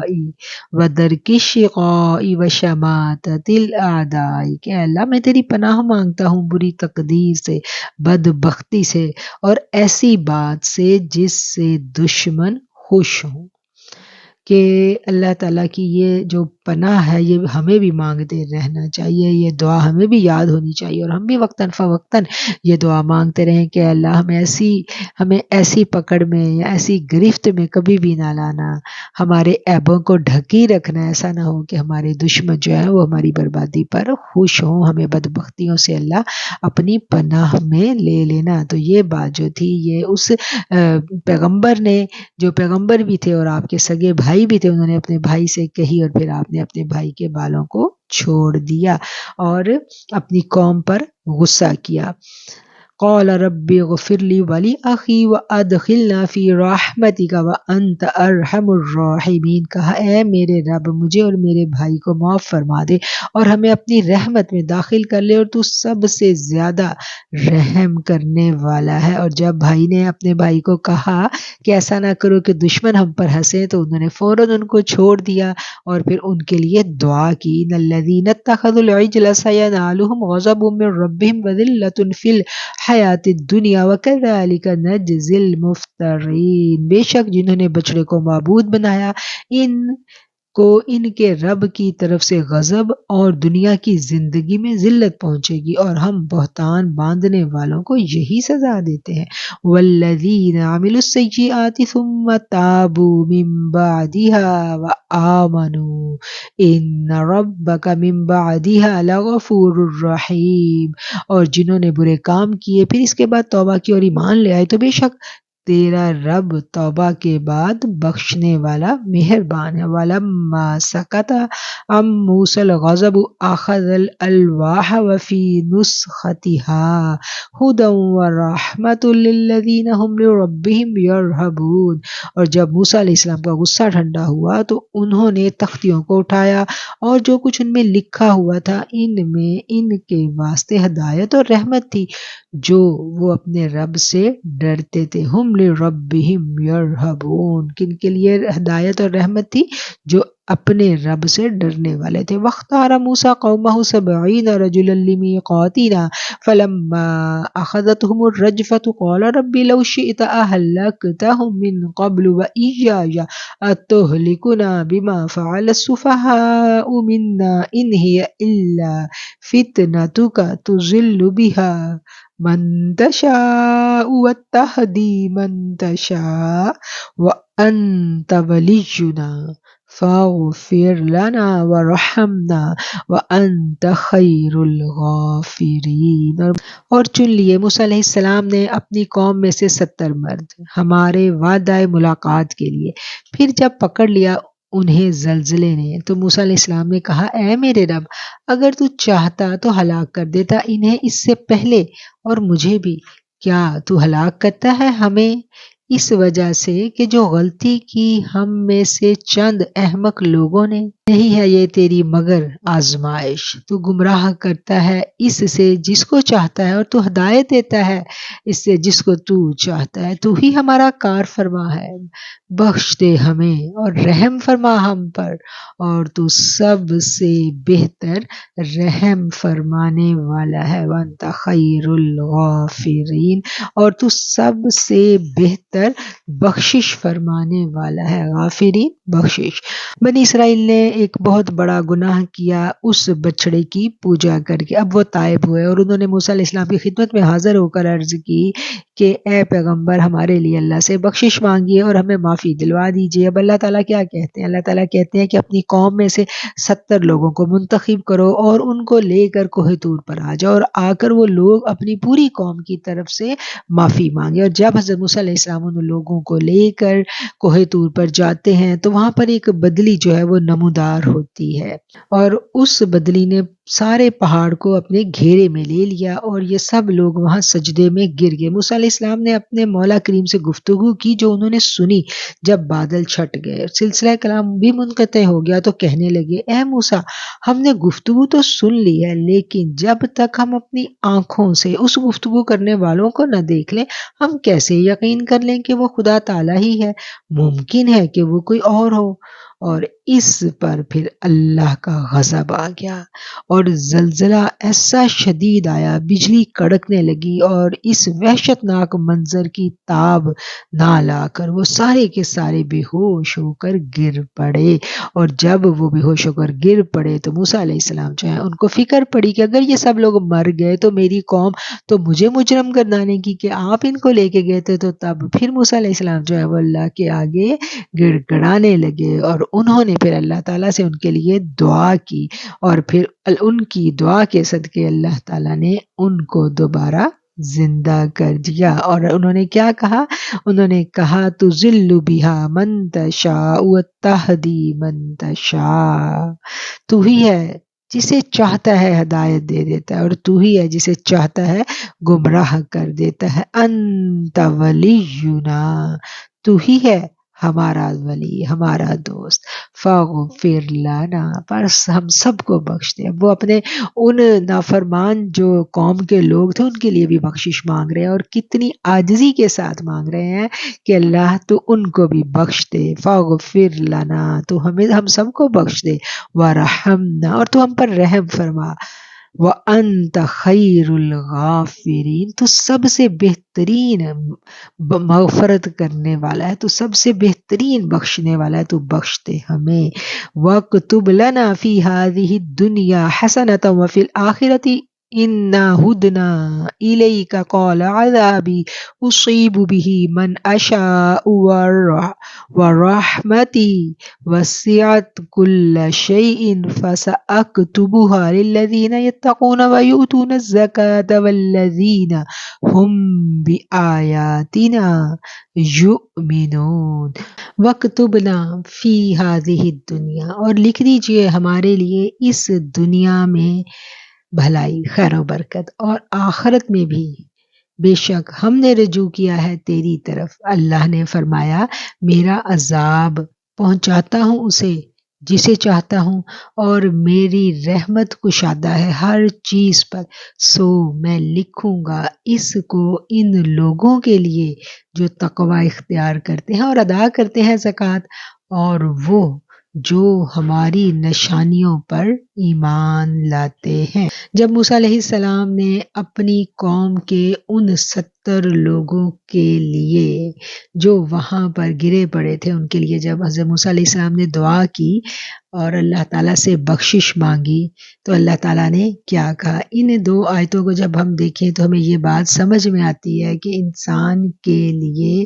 سب سے ضروری چیز جو ہے نا وہ اپنے رب سے تعلق ہے۔ جب تک ہمارا قلبی تعلق اپنے رب سے قائم نہیں ہوگا اس وقت تک ہمارے اعمال اللہ کی شریعت کے تابع نہیں ہو سکتے۔ اللہ تعالیٰ کہتا ہے کہ میں جسے چاہتا ہوں ہدایت دیتا ہوں، تو اب ضروری کیا ہے کہ جب اللہ نے کہہ دیا کہ میں جسے چاہتا ہوں ہدایت دیتا ہوں، ہم وہ چیزیں تلاش کریں اللہ کی کتاب میں سے کہ جن کو اختیار ہم کریں گے تو ہم ان لوگوں میں شامل ہو جائیں گے کہ جن کو ہدایت ملتی ہے۔ اور اللہ تعالیٰ نے نبیوں کے ذریعے ہماری رہنمائی فرمائی، جیسے نبی کریم صلی اللہ علیہ وسلم نے ہمیں دعا مانگنی سکھائی ہے کہ یا حی یا قیوم برحمتک استغیث فلا تکلنی الی نفسی طرفۃ عین واصلح لی شأنی کلہ۔ اے زندہ و جاوید، اے ہر چیز کے زندہ رکھنے والے، میں تیری رحمت سے فریاد کرتا ہوں کہ پلک جھپکنے کی مدت میں بھی مجھے میرے نفس کے حوالے مت کیجیے اور میرے تمام حالات کی، میرے تمام احوال کی اصلاح اللہ تو ہی فرما دیجیے۔ آمین ثم آمین۔ تو یہ ہماری دعائیں ہیں، ہمارے رب کے آگے ہماری عاجزی ہے کہ اللہ تعالی ہمیں ان لوگوں میں شامل فرما لیتا ہے جو اللہ کے ہدایت یافتہ ہیں۔ وَاكْتُبْ لَنَا، اور اے اللہ تو ہمارے لیے لکھ دے دنیا کی بھی بھلائی اور آخرت کی بھی بھلائی، بے شک ہم نے تجھ سے رجوع کیا ہے۔ قَالَ عَذَابِي، اللہ نے کیا کہا کہ میرا عذاب ہے، میں یہ اپنا عذاب ان لوگوں رحمتوں کو پہنچاتا ہوں جسے میں چاہتا ہوں، اور میری رحمت بہت وسیع ہے۔ بے شک میرے رب نے کہا ہے کہ میری رحمت میرے غضب پر بھاری ہے، اس لیے ہمیں اپنے رب کی رحمت سے کبھی بھی مایوس نہیں ہونا۔ جب بھی دل میں مایوسی کا ایک خیال بھی پیدا ہو تو اسی وقت ہم نے کیا کرنا ہے؟ اللہ کی پناہ طلب کر لینی ہے، کیونکہ میرے رب نے کہا ہے کہ میری رحمت سے مایوس مت ہونا۔ تو اللہ کیا کہہ رہے ہیں کہ میری رحمت بہت کشادہ ہے، ہر چیز پر ہے، سو میں لکھوں گا اس کو ان لوگوں کے لیے جو تقوی اختیار کرتے ہیں اور زکوٰۃ ادا کرتے ہیں۔ کن لوگوں کے لیے اللہ تعالیٰ اپنی رحمت میں شامل ہونا لکھ دیتا ہے؟ جو متقی ہیں۔ اور کون سے لوگ ہیں؟ جو زکوٰۃ دیتے ہیں اور جو ہماری نشانیوں پر ایمان لاتے ہیں۔ اللہ کی نشانیوں پر اللہ بار بار دعوت دیتا ہے کہ تم لوگ غور و فکر کیوں نہیں کرتے؟ اللہ کہتا ہے میری نشانیوں پر غور و فکر کرو، اور جو اللہ کی نشانیوں پر تدبر کرتے ہیں، غور و فکر کرتے ہیں، تو پھر اللہ تعالیٰ ان کو ہدایت ضرور عطا کرتا ہے۔ نہ صرف ہدایت دیتا ہے بلکہ ان پر اپنی رحمتوں کے دروازے بھی کھول دیتا ہے۔ الذین یتبعون الرسول النبی الامی الذی یجدونہ مکتوبا عندہم فی التوراۃ والانجیل یأمرہم بالمعروف وینہاہم عن المنکر ویحل لہم الطیبات ویحرم علیہم الخبائث وَيَضَعُ عَنْهُمْ إِصْرَهُمْ وَالْأَغْلَالَ الَّتِي كَانَتْ عَلَيْهِمْ فَالَّذِينَ آمَنُوا بِهِ وَعَزَّرُوهُ وَانصَرُوهُ وَاتَّبَعُوا النُّورَ الَّذِي أُنزِلَ مَعَهُ أُولَئِكَ هُمُ الْمُفْلِحُونَ۔ جو لوگ پیروی کرتے ہیں اس رسول کی جو نبی الامی ہے، جن کے ذکر کو وہ پاتے ہیں لکھا ہوا اپنے پاس توریت میں اور انجیل میں، وہ نبی حکم دیتا ہے انہیں نیکی کا اور روکتا ہے انہیں برائی سے، اور حلال کرتا ہے ان کے لیے پاک چیزیں اور حرام کرتا ہے ان پر ناپاک چیزوں کو، اور اتارتا ہے ان سے ان کا بوجھ، اور کاٹتا ہے وہ زنجیریں جو جکڑے ہوئے تھے انہیں۔ پس جو لوگ ایمان لائے اور اس نبی الامی پر تعظیم کی آپ کی، اور امداد کی آپ کی، اور پیروی کی اس نور کی جو اتارا گیا آپ کے ساتھ، وہی خوش نصیب کامیاب و کامران ہیں۔ اولئک هم المفلحون، اور وہی لوگ ہیں جو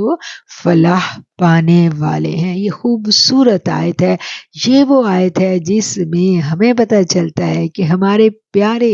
محمد مصطفیٰ صلی اللہ علیہ وآلہ وسلم کا تعارف اللہ تعالیٰ نے توریت اور انجیل میں کن الفاظ کے ساتھ کروایا تھا۔ یہاں اللہ تعالیٰ کیا کہہ رہے ہیں کہ وہ لوگ جو پیروی کرتے ہیں اس نبی الامی کی، یہ نبی الامی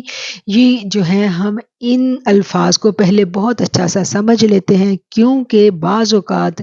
نادانی میں کچھ لوگ امی کے معنی کو نہ سمجھتے ہوئے بہت بڑی بے ادبی کا ارتکاب کر بیٹھتے ہیں۔ تو ہمیں جب تک امی جی کے صحیح معنی سمجھ میں نہیں آئیں گے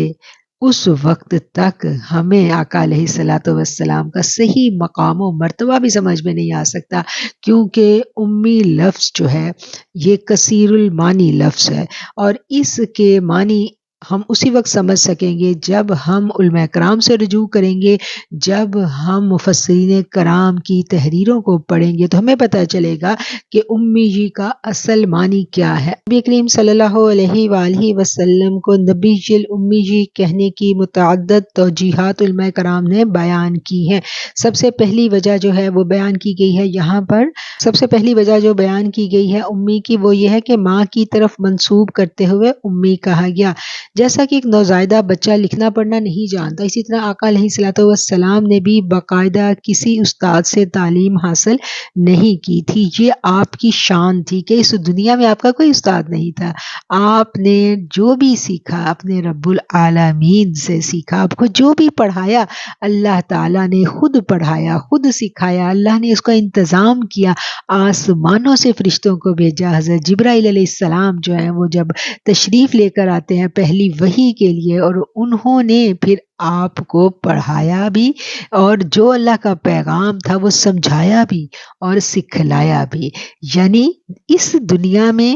کوئی ایسا فرد تھا ہی نہیں، کوئی ایسا استاد تھا ہی نہیں جو میرے آقا علیہ الصلوۃ والسلام کو پڑھاتا لکھاتا، وہ اس مقام پر ہوتا کہ رحمت للعالمین کی تعلیم و تربیت کرتا۔ آپ کی تعلیم و تربیت کس نے کی؟ میرے رب العالمین نے کی۔ اور فرشتے نے آ کر کہا اقرأ بسم ربک الذی خلق،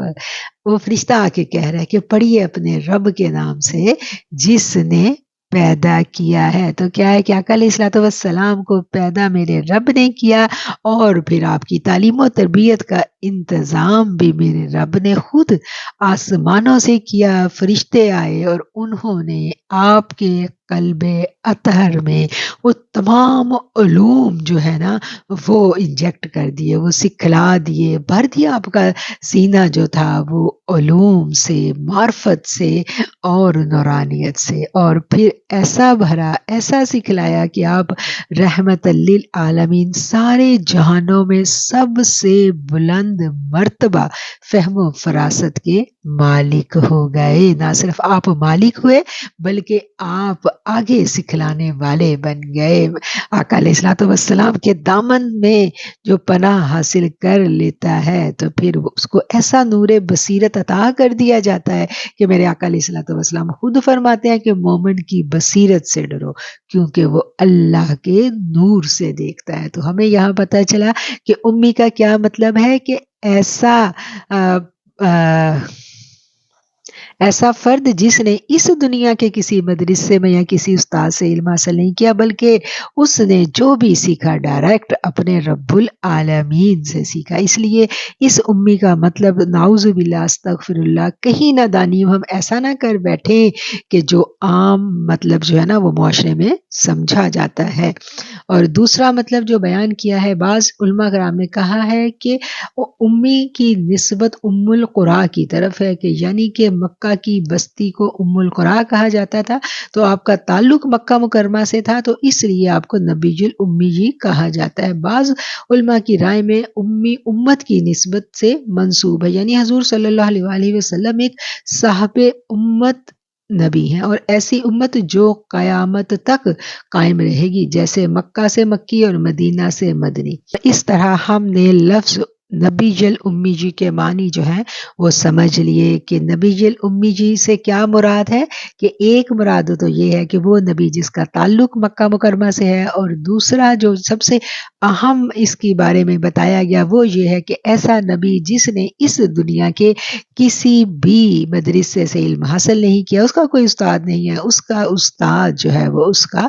رب العالمین ہے، اور اسی رب نے اس کو تمام قسم کے علوم سکھلا دیے۔ تو یوں ہم نے نبی الامی جی کا معنی سیکھ لیا، سمجھ لیا، اور آئندہ کبھی بھی نادانی میں بھی ہمارے وہم و گمان میں یہ لفظ نہ آئے جو لوگ استعمال کرتے ہیں۔ بعض لوگ نادانی میں کہتے ہیں نا، نعوذ باللہ، میں تو وہ لفظ بھی کہنا جو ہے نا وہ بے ادبی سمجھوں گی کہ وہ لفظ بھی میری زبان سے ادا ہو جو آقا علیہ الصلوۃ والسلام کے لیے پڑھا جاتا ہے یا لکھا جاتا ہے۔ اللہ تعالی ہم سب کو صحیح معنوں میں ادب رسول پر قائم رہنے والا بنا دے، آمین ثم آمین۔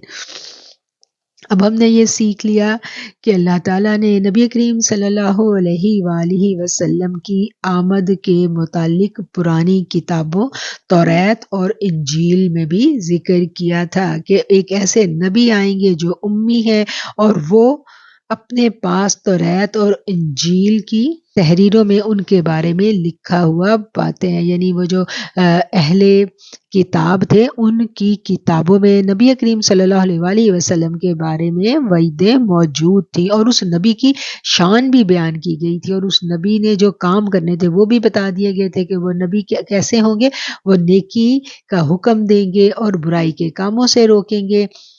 اور وَيُحِلُّ لَهُمُ الطَّيِّبَاتُ، اور وہ طیبات کو، پاکیزہ چیزوں کو ان کے لیے حلال قرار دیں گے، اور وَيُحَرِّمُ عَلَيْهِمُ الْخَبَائِثَ، اور وہ حرام کر دیں گے ان پر خبائث کو۔ اب کیا ہے کہ وقت گزرنے کے ساتھ ساتھ بنی اسرائیل نے بہت ساری حلال چیزوں کو بھی اپنے اوپر حرام کر لیا تھا، تو وہ جو نبی آخر الزماں آئیں گے، نبی الامی تشریف لائیں گے، تو وہ اصلاح کریں گے لوگوں کی، اور ان کو بتلائیں گے کہ یہ طیب ہیں، ان کو کسی بھی طرح حرام قرار نہیں دیا جا سکتا۔ اگر یہ تم لوگوں نے اپنے اوپر حرام قرار دی ہیں، جیسا کہ پیچھے ہم پڑھ چکے ہیں کہ وہ بہت سارے جانوروں کے بارے میں عجیب و غریب قسم کے عقائد رکھتے تھے، تو وہ ان کی اصلاح کریں گے اور بری چیزوں کو، جو خبائث ہیں، ان کو حرام قرار دیں گے۔ اور ان کا اگلا کام کیا ہوگا؟ وَيَضَعُ عَنْهُمْ إِصْرَهُمْ وَالْأَغْلَالَ الَّتِي كَانَتْ عَلَيْهِمْ، اور وہ کاٹ ڈالیں گے ان زنجیروں کو جس میں وہ جکڑے ہوئے تھے۔ کون جکڑے ہوئے تھے؟ بنی اسرائیل اس وقت، یعنی جب وہ نبی آئیں گے تو بنی اسرائیل کن زنجیروں میں جکڑے ہوئے ہوں گے؟ وہ کون سے طوق ہوں گے زنجیروں کے جو انہوں نے پہن لیے ہوں گے، اور ان کے بوجھ سے وہ لوگ تکلیف میں ہوں گے۔ ان زنجیروں کو وہ نبی آ کر کاٹ ڈالیں گے۔ تو اس کی تفسیر میں علامہ صاحب لکھتے ہیں کہ یہاں دو لفظ استعمال ہوئے ہیں، اسرہم والاغلال التی کانت علیہم۔ اسرا کا دو معنی ہے، ایک بوجھ اور ایک عہد۔ یہاں دونوں معنی ملحوظ ہیں، یعنی اعمال شدیدہ کا جو عہد بنی اسرائیل سے لیا گیا تھا، نبی کریم صلی اللہ علیہ وآلہ وسلم کی تشریف آوری کے بعد وہ اس عہد سے آزاد کر لیے جائیں گے، جیسا کہ ان کی شریعت کے چند احکامات ایسے تھے جو بہت سخت تھے۔ اگر کسی کے کپڑے پر کوئی نجاست یعنی پیشاب وغیرہ لگ جاتا تو وہ اس حصے کو کاٹ دیتے تھے، ان کو کاٹنا پڑتا۔ ان کے ہاں یہ نہیں تھا کہ کپڑا دھو کر پاک ہو جائے گا، نجاست لگ گئی تو اس کو دھونا نہیں، اس کو کاٹ کر پھینکنا ہے۔ اور ایام حیض میں عورت کے ساتھ اٹھنا بیٹھنا کھانا پینا تک ممنوع تھا، اور مال غنیمت کا استعمال بھی ان لوگوں کے ہاں جائز نہیں تھا، بلکہ اس کو ایک جگہ جمع کر کے نظر آتش کر دیا جاتا۔ یہ وہ بوجھ تھے، یہ وہ سخت احکامات تھے جو بنی اسرائیل پر تھے، اور ان کو اس کی پیروی کرنی لازم تھی۔ اور نبی کریم صلی اللہ علیہ وآلہ وسلم کی آمد کے بعد اللہ کہتا ہے کہ یہ بوجھ ان سے ہٹا دیے جائیں گے، یعنی بنی اسرائیل کو کیا حکم دیا جا رہا ہے کہ وہ نبی جب آئے گا تو تم نے پھر اس نبی کی اتباع کرنی ہے، اس پر ایمان لے کر آنا ہے، اور پھر اس کی شریعت کے مطابق تم لوگوں نے زندگی گزارنی ہے، اور اس کی شریعت اتنی سخت نہیں ہوگی۔ اس سختی میں جس میں تم جکڑے ہوئے ہو وہ انسانی زنجیروں کو کاٹ ڈالیں گے۔ اب دیکھیں نا کہ کتنا مشکل کام ہے کہ نجاست لگ جائے تو وہ کپڑا ہی بالکل ناپاک ہو گیا، اور ایسی ناپاکی کہ وہ اب صاف ہی نہیں ہو سکتا، اب اس کو پھینک دو یا اتنا حصہ کاٹ دو اس کپڑے کا۔ اور پھر ایک بیوی ہے، عورت ہے، بیٹی ہے، ماں ہے، وہ گھر میں موجود ہے، اور جب وہ اپنے مخصوص ایام میں آتی ہے تو اس کے ساتھ بالکل جو ہے نا وہ ایلین والا سلوک، کہ اس کو اس کے ساتھ نہ اٹھنا بیٹھنا ہے، نہ کھانا پینا ہے، مطلب مکمل پرہیز اس عورت سے۔ تو یہ بھی ایک بہت مشکل کام ہے، ایک گھر میں رہتے ہوئے، ایک ساتھ رہتے ہوئے، اگر ایک گھر میں ایک میاں بیوی ہی رہ رہے ہیں اور پھر ہر مہینے ایسے ایام آ گئے تو بڑی مشکلات تھیں جس میں وہ لوگ پھنسے ہوئے تھے۔ اور پھر مال غنیمت یعنی اللہ کی راہ میں وہ لوگ لڑتے تھے، اور لڑنے کے بعد جو مال جمع ہوا وہ مال آپ استعمال بھی نہیں کر سکتے، اس مال کو کیا کرنا ہے؟ جلا دینا۔ تو یہ کتنی بڑی کرم نوازی ہے مسلمانوں کے لیے کہ نہ تو ان کی بیویاں اس طرح سے مطلب نجس قرار دے کر بالکل سائڈ پہ لگا دی جاتی ہیں، نہ تو ان کے کپڑے اس طرح سے ناپاک ہوتے ہیں، اور نہ ہی مال غنیمت جو ہے ان کو ضائع کرنا پڑتا ہے۔ مال غنیمت وہ آپس میں بانٹتے ہیں، اور صحابہ کرام نے کتنا بانٹا آپس میں، تو یہ بڑی بلیسنگ ہے اللہ تعالیٰ کے لیے۔ اور پھر ان کے ہاں یہ تھا کہ ایک مخصوص جگہوں پر ہی وہ لوگ عبادت کیا کرتے تھے، اور آقا علیہ الصلوۃ والسلام نے جب اس سرزمین پر قدم رکھ دیا تو اللہ نے کہا وہ پوری زمین ہی پاک ہے، نہ صرف پاک ہو گئی بلکہ پاکیزگی حاصل کرنے کا ذریعہ بن گیا۔ اب اس زمین پہ جہاں چاہو تیمم کرو، جہاں چاہو اس زمین پر سجدہ کرو، جدھر چاہو نماز پڑھو، اللہ کی عبادت کرو، تو یہ اللہ نے بڑی آسانیاں ہیں جو اس نبی کے ذریعے اللہ کہتا ہے کہ میں تمہیں دوں گا۔ اس وقت ان کو بتایا جا رہا ہے کہ جب وہ نبی آئے گا تو تب یہ ساری کی ساری آسانیاں تمہیں ملیں گی، اور اس لیے تو وہ انتظار کر رہے تھے اس نبی کا۔ وہ اس انتظار میں جا کر مدینہ شریف میں کیوں آباد ہوئے تھے، اتنے سارے یہودی مدینہ میں جا کے کیوں آباد ہوئے تھے، اس لیے ان کو یہ بھی بتلا دیا گیا تھا کہ جب ان کی قوم ان کو اپنے شہر سے نکال دے گی تو پھر وہ اس شہر کی جانب ہجرت کر کے آئیں گے اور اس شہر میں آ کر آباد ہوں گے۔ تو اسی لیے پھر کیا ہے کہ وہ آ کے ان کے استقبال کے لیے وہاں بیٹھے تھے تیاریوں میں کہ وہ نبی آئے جو سچے تھے، جو حقیقی رب کے طالب تھے، وہ تو انتظار کر رہے تھے، اور جب آقا آئے انہوں نے پہچان لیا اور انہوں نے پہچانا بھی اور مانا بھی، وہ پھر ایمان بھی لے کر آئے۔ لیکن جن کے دلوں میں کوڑ تھا انہوں نے پہچاننے کے باوجود کیا کیا، نافرمانی اور سرکشی کا رستہ اختیار کیا، اور پھر وہ نہ صرف سرکشی کی بلکہ کھل کے مخالفت بھی کی۔ تو یہ پوری کی پوری اسلامک ہسٹری ہمیں بتا رہی ہے نا کہ جب سرکشی کی، مخالفت کی، تو پھر اللہ نے کیا کہا؟ اللہ نے کہا میری حدود حرم سے بھی نکل جاؤ، اب تم میرے گھر بھی نہیں آ سکتے جب تک کہ تم میرے نبی کی اتباع نہ کرو۔ تو یہ ہے وہ ذکر جو آقا علیہ الصلوۃ والسلام کے بارے میں، ہمارے پیارے نبی محمد مصطفیٰ صلی اللہ علیہ وسلم کے بارے میں تورات اور انجیل میں کیا گیا تھا۔ ان کو وعیدیں سنائی گئی تھی کہ وہ نبی آئے گا اور تمہیں اتنی آسانیوں کا رستہ دکھلائے گا۔ قل یا ایھا الناس انی رسول اللہ الیکم جمیعا الذی لہ ملک السماوات والارض لا الہ الا هو یحیی ویمیت فآمنوا باللہ ورسولہ النبی الامی الذی یؤمن باللہ وکلماتہ واتبعوہ لعلکم تہتدون۔ کہہ دیجئے لوگو تم سب کی طرف میں اللہ کا رسول ہوں جس کی حکومت آسمانوں اور زمین میں ہے، اس کے سوا اور کوئی معبود نہیں، وہی زندہ کرتا ہے، وہی مارتا ہے، بس اللہ پر ایمان لاؤ اور اس کے رسول نبی الامی پر جو کہ اللہ پر اور اس کے سب کلاموں پر یقین رکھتے ہیں، اور انہی کی پیروی کرو تاکہ تم ہدایت پاؤ۔ اب دیکھیں یہاں پر بھی جب آقا علیہ الصلوۃ والسلام کا ذکر ہو رہا ہے تو نبی الامی جی کہا جا رہا ہے، اور جو نبی الامی جی کا معنی ہمیں معاشرے میں کچھ لوگ کرتے دکھائی دے رہے ہیں، جن الفاظ کے بارے میں نے کہا کہ وہ الفاظ بھی میں اپنی زبان سے یہاں ادا کروں تو مجھے لگتا ہے کہ میں بے ادبی کا نہ ارتکاب کر بیٹھوں۔ اگر خدا نخواستہ اس کے وہی معنی ہو جو لوگ یہ سمجھتے ہیں، تو پھر کیا یہ لفظ اتنی شان والے نبی کے ساتھ، نام کے ساتھ قرآن میں بیان ہو؟ تو اس لیے جب بھی نبی الامی جی آئے تو آپ لوگ اس کو اسی طرح پڑھیں، نبی الامی جی۔ امی جی تو بہت بڑی شان ہے ان کی کہ ان کا تو پڑھانے والا ڈائریکٹ، ان کو تو تعلیمات دینے والا ڈائریکٹ میرا رب العالمین ہے۔ تو کیا ہے کہ نبی کریم صلی اللہ علیہ وسلم کے بارے میں یہاں پر اللہ تعالیٰ ذکر کر رہے ہیں اور بتایا جا رہا ہے کہ وہ اللہ کے ایسے رسول ہیں، اس رب کے رسول ہیں جس کی حکمرانی ہے آسمانوں میں بھی اور زمینوں میں بھی، اور وہی رب ہے جو زندگی دیتا ہے، اور وہی رب ہے جو موت دیتا ہے، اس کے علاوہ نہ کوئی زندگی دے سکتا ہے اور نہ ہی کوئی مار سکتا ہے۔ قل یا ایھا الناس انی رسول اللہ، کہہ دیجئے اے لوگو تم سب کی طرف میں ہی ہوں اللہ کا رسول۔ کس اللہ کا رسول ہوں؟ جس کی حکومت تمام آسمانوں پر بھی ہے اور زمینوں پر بھی ہے، وہی اللہ جو زندگی بھی دیتا ہے اور موت بھی دیتا ہے۔ فآمنوا باللہ، پس تم ایمان لے آؤ اللہ پر، اور برسولہ النبی الامی جی، اور اس کے نبی الامی جی پر بھی ایمان لے آؤ جو اس کے پیامبر ہیں، جو اس کے رسول ہیں۔ الذی یؤمن باللہ، وہی اللہ ہے، الذی یؤمن باللہ، وہی ہے جو ایمان لے آیا اللہ پر، وکلماتہ، اور اس کے تمام کلام پر یقین رکھتا ہے، واتبعوہ، اور اتباع کرو اس کی تاکہ تم راہ پا جاؤ، ہدایت پا جاؤ۔ وَمِن قَوْمِ مُوسَىٰ أُمَّةٌ يَهْدُونَ بِالْحَقِّ وَبِهِ يَعْدِلُونَ، اور موسیٰ کی قوم میں سے ایک جماعت ہے جو حق کی راہ بتاتے ہیں اور اسی کے موافق انصاف کرتے ہیں۔ اگرچہ بنی اسرائیل کی بڑی اکثریت جو تھی وہ راہ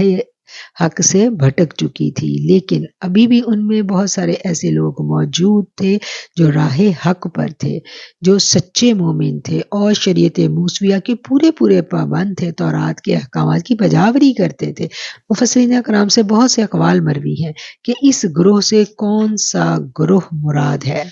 اور وہ کس زمانہ میں تھا، لیکن اگر اس آیت کو اپنے عموم پر رہنے دیا جائے تو کسی قسم کا ابہام پیدا نہیں ہوتا، یعنی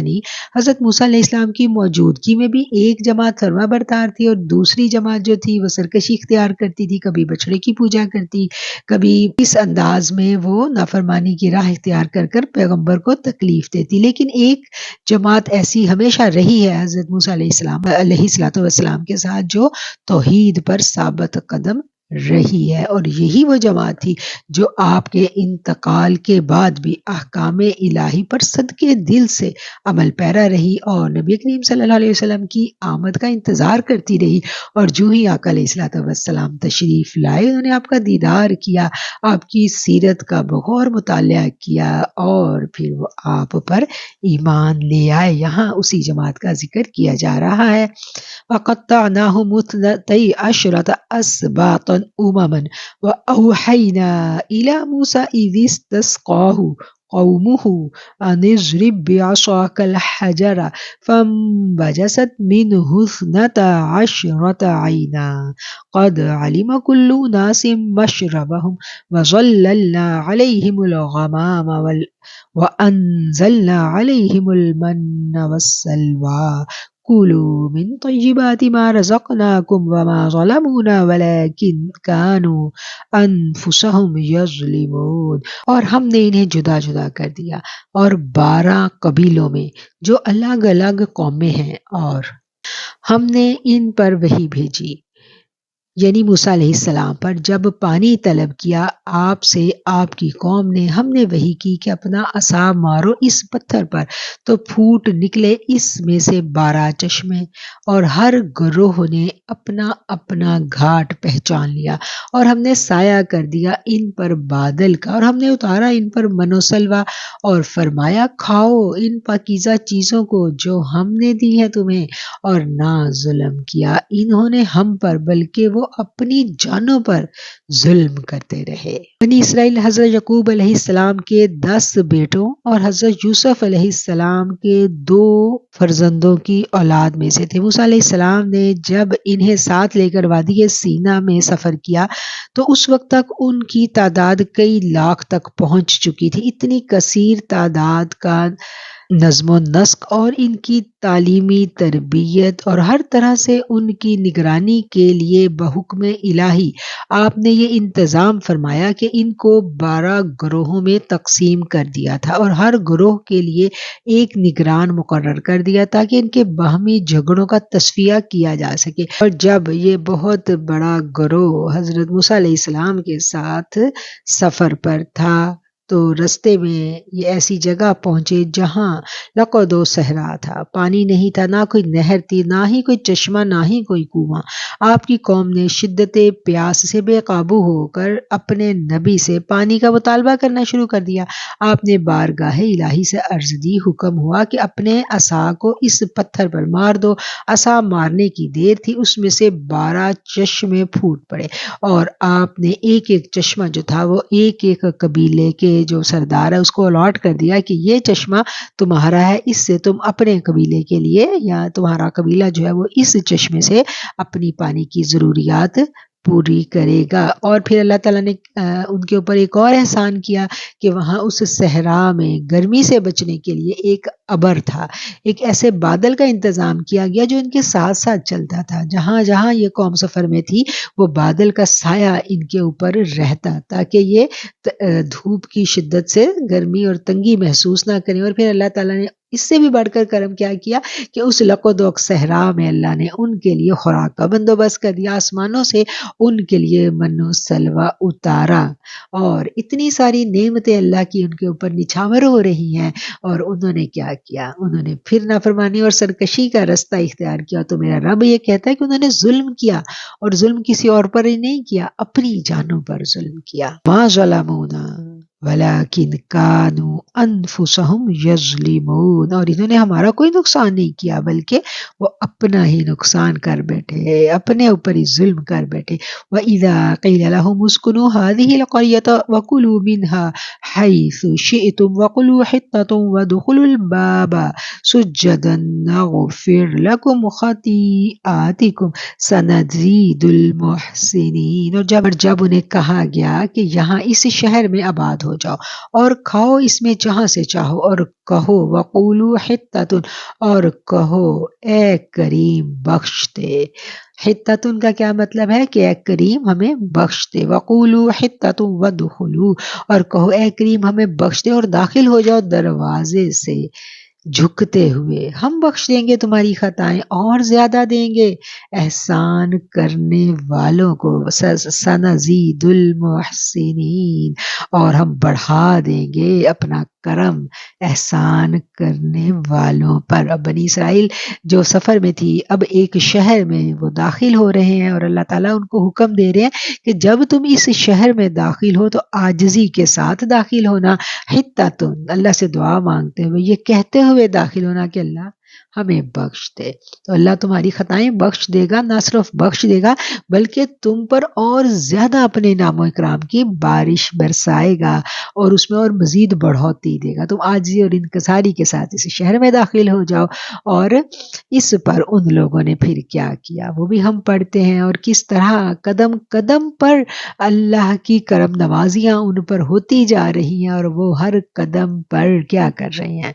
کچھ لوگوں کو چھوڑ کر باقی لوگ جو ہے نافرمانی اور سرکشی کی راہ اختیار کر رہے ہیں۔ شہر کا جہاں ذکر کیا گیا ہے کہ تم داخل ہو جاؤ، اس شہر میں جا کر آباد ہو جاؤ، وَإِذَا قِيلَ لَهُمُ اسْكُنُوا، تم داخل ہو جاؤ اس شہر میں اور آباد ہو جاؤ اس شہر میں۔ تو اس شہر کے بارے میں مفسرین کرام کہتے ہیں کہ اس شہر سے مراد بیت المقدس کا شہر ہے۔ فَبَدَّلَ الَّذِينَ ظَلَمُوا مِنْهُمْ قَوْلًا غَيْرَ الَّذِي قِيلَ لَهُمْ فَأَرْسَلْنَا عَلَيْهِمْ رِجْزًا مِّنَ السَّمَاءِ بِمَا كَانُوا يَظْلِمُونَ، سو ان میں سے ظالموں نے دوسرا لفظ اس کے سوا بدل دیا جو ان سے کہا گیا تھا، پھر ہم نے ان پر آسمان سے عذاب بھیجا اس لیے کہ وہ ظلم کرتے تھے۔ اب اللہ تعالیٰ نے ان کو ہدایت دی کہ اسی شہر میں فرما برداری کے ساتھ داخل ہونا، اپنی خطاؤں پر مغفرت طلب کرنا، تو انہوں نے اس لفظ کو ہی بدل دیا۔ اور پھر اس کے بعد اللہ تعالیٰ کیا کہہ رہے ہیں کہ اللہ تعالیٰ نے ان پر آسمانوں سے عذاب بھیجا۔ کیوں عذاب بھیجا؟ اس لیے کہ وہ ظلم کرتے تھے۔ وَاسْأَلْهُمْ عَنِ الْقَرْيَةِ الَّتِي كَانَتْ حَاضِرَةَ الْبَحْرِ إِذْ يَعْدُونَ فِي السَّبْتِ إِذْ تَأْتِيهِمْ حِيتَانُهُمْ يَوْمَ سَبْتِهِمْ شُرَّعًا وَيَوْمَ لَا يَسْبِتُونَ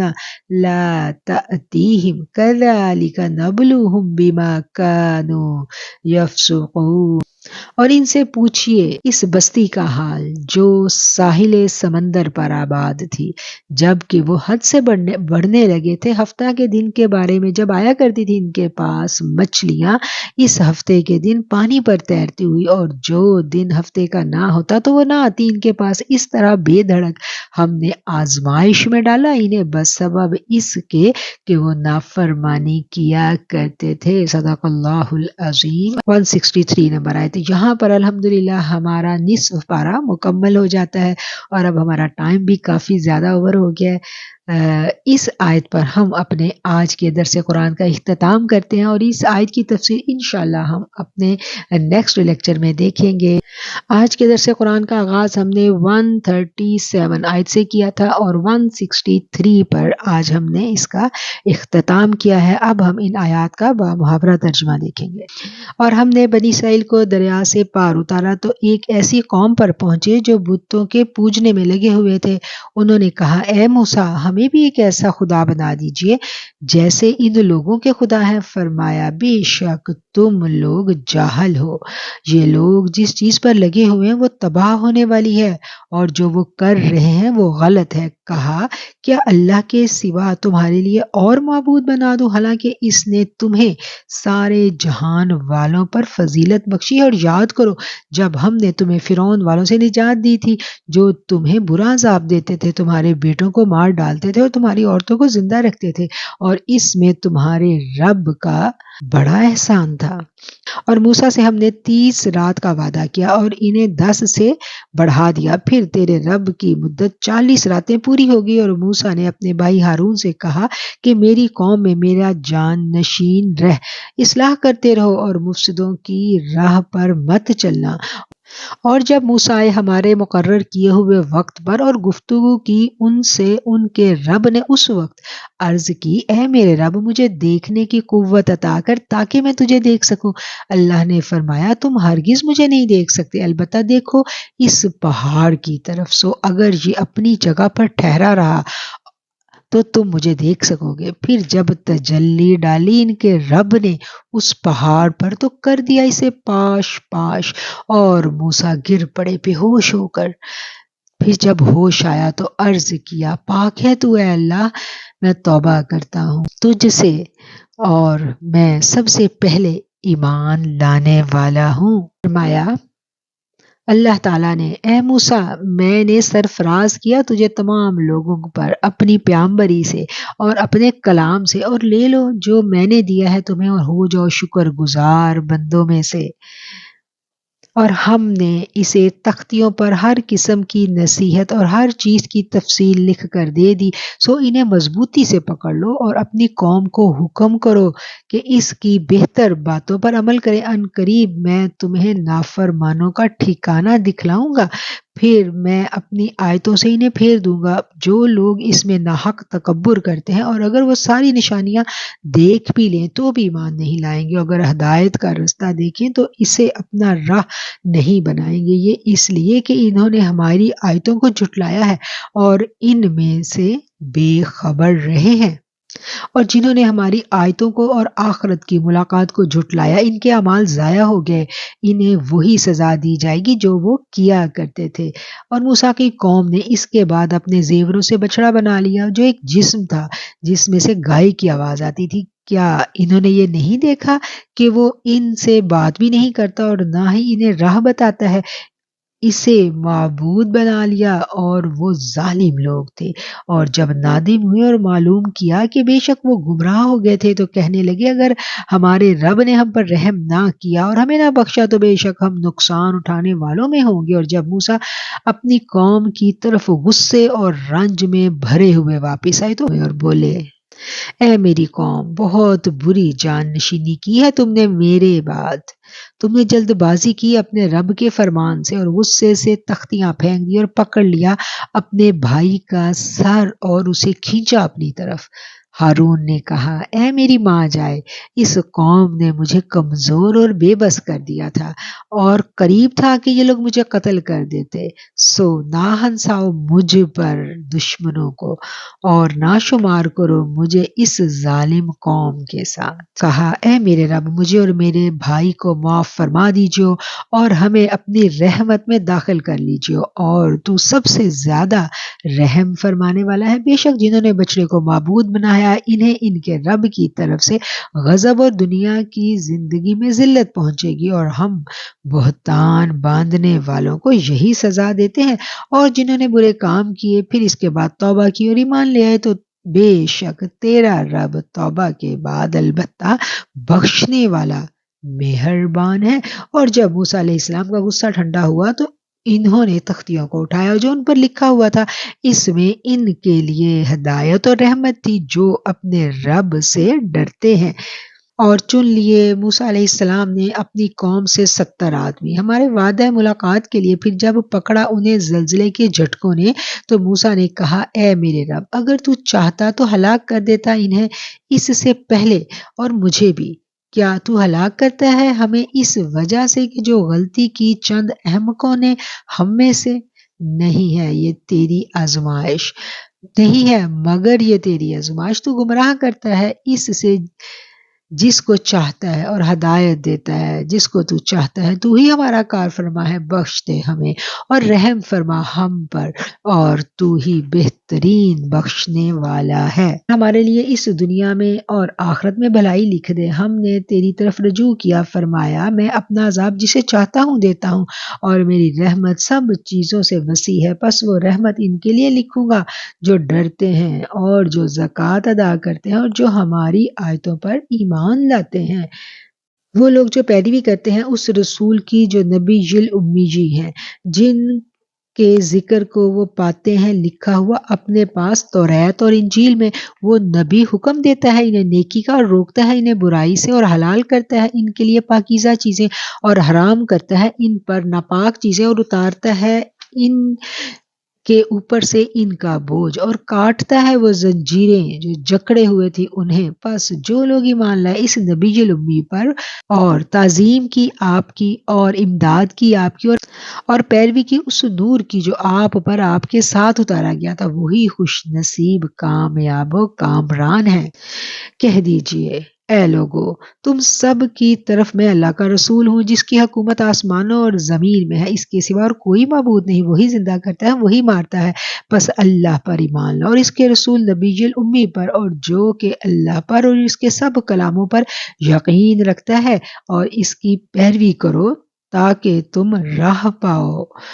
تاکہ تم ہدایت اختیار کرو۔ اور موسیٰ کی قوم میں سے ایک جماعت ہے جو حق کی راہ بتاتے ہیں اور اسی کے موافق انصاف کرتے ہیں، اور ہم نے بانٹ دیا انہیں 12 قبیلوں میں جو الگ الگ قومیں ہیں، اور ہم نے وہی بھیجی موسیٰ کی طرف جب پانی طلب کیا آپ سے آپ کی قوم نے، ہم نے وہی کی کہ اپنا عصا مارو اس پتھر پر تو پھوٹ نکلے اس میں سے 12 چشمے، جان لیا ہر گروہ نے اپنا اپنا گھاٹ، اور ہم نے سایہ کر دیا ان پر بادل کا، اور ہم نے اتارا ان پر من و سلوہ، اور فرمایا کھاؤ ان پاکیزہ چیزوں کو جو ہم نے تمہیں دی ہیں، اور نہیں ظلم کیا انہوں نے ہم پر بلکہ وہ اپنی جانوں پر ظلم کرتے رہے۔ اور جب کہا گیا انہیں آباد ہو جاؤ اس شہر میں اور کھاؤ اس میں سے جہاں سے چاہو، اور کہو اے کریم بخش دیجئے ہمیں، وقولوا حطۃ وادخلوا الباب، اور داخل ہو جاؤ اس دروازے سے جھکتے ہوئے عاجزی کے ساتھ سجدہ کرتے ہوئے، ہم بخش دیں گے تمہاری خطائیں اور زیادہ دیں گے احسان کرنے والوں کو۔ تو بدر ڈال لی جنہوں نے ظلم کیا تھا ان سے بات خلاف اس کے جو کہی گئی تھی انہیں، تب ہم نے بھیج دیا ان پر عذاب آسمانوں سے اس وجہ سے کہ وہ ظلم کیا کرتے تھے۔ اور پوچھئے ان سے اس بستی کا حال جو آباد تھی ساحل سمندر پر، جب کہ وہ حد سے بڑھنے لگے، ہفتہ کے دن کے حکم کے بارے میں جب آیا کرتی تھی ان کے پاس ان کی مچھلیاں اس ہفتے کے دن پانی پر تیرتے ہوئے، اور جو دن ہفتے کا نہ ہوتا تو وہ نہ آتی ان کے پاس اس طرح بے دھڑک۔ ہم نے آزمائش میں ڈالا انہیں بس سبب اس وجہ سے کہ وہ نافرمانی کیا کرتے تھے۔ صدق اللہ العظیم وصدق رسولہ النبی الکریم ونحن علی ذلک من الشاہدین۔ الحمدللہ، اللہ تعالیٰ کا شکر ہے کہ آج ہمارا نصف پارہ مکمل ہو گیا، اور جو قرآن ہم نے پڑھا اے اللہ اس میں کوئی غلطی رہ گئی جانے انجانے میں، الفاظ کی ادائیگی میں، پڑھنے میں، بیان کرنے میں، سمجھنے میں یا سمجھانے میں، درگزر کر دینا، معاف کر دینا، اور ہماری اس کوشش کو قبول کر لینا، آمین ثم آمین۔